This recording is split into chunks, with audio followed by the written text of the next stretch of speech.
अस्सलाम वालेकुम तमाम देखने और सुनने वाले नाज़रीन को आज की इस वीडियो में खुश आमदीद कहते हैं। नाज़रीन, दिमाग को तेज़ करने वाली ग़िज़ाएँ, कौन सी ग़िज़ा दिमाग को तेज़ करती है? आज की इस वीडियो में मैं आप लोगों को मुकम्मल तरीक़ाकार और इस्तेमाल बताऊंगा और ये भी बताऊंगा कि कौन सी ग़िज़ा खाने से आपका दिमाग तंदुरुस्त और सेहतमंद रहेगा, ज़्यादा काम करेगा। तो वीडियो की तरफ बढ़ते हैं, मगर उससे पहले आप लोगों से गुजारिश होती है कि जिन्होंने अभी तक हमारे इस चैनल को सब्सक्राइब नहीं किया, प्लीज़ जल्दी से हमारे इस चैनल को सब्सक्राइब कर लें और साथ ही साथ बेल आइकन को लाजमी प्रेस कर दें। तो चलिए बढ़ते हैं आज के इस वीडियो के मौजू की तरफ। तो नाज़रीन, सबसे पहले नंबर पर है बादाम। सुबह निहार मुँह बादाम खाने से दिमाग ज़हीन होता है, यानी तंदुरुस्त होता है, जिसकी वजह से वो ज़्यादा काम करता है। तो इसलिए आप निहार मुँह बादाम का इस्तेमाल लाजमी करें।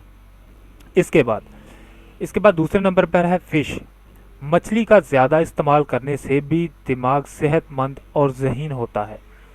ये भी आपके दिमाग के लिए बेहद मुफीद है, इसलिए जब भी सर्दी का मौसम आए तो फ़िश का खूब इस्तेमाल करें।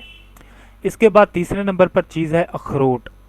अखरोट भी आपके दिमाग के लिए बेहद फ़ायदेमंद है और ये आपके दिमाग की शक्ल की तरह का ही होता है, इसलिए इसको इस्तेमाल करने से आपका दिमाग तंदुरुस्त हो सकता है।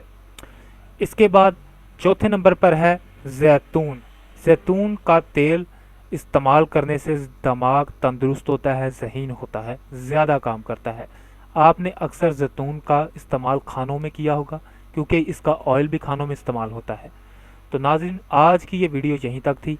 उम्मीद है आपको पसंद आई होगी। अगर वीडियो अच्छी लगी हो, कोई काम की लगी हो, तो वीडियो को काइंडली हमारी सपोर्ट कीजिए, हमारे चैनल को सब्सक्राइब कीजिए, ताकि हम आप लोगों के लिए मज़ीद इस तरह की इन्फॉर्मेटिव वीडियो बनाते रहें। शुक्रिया।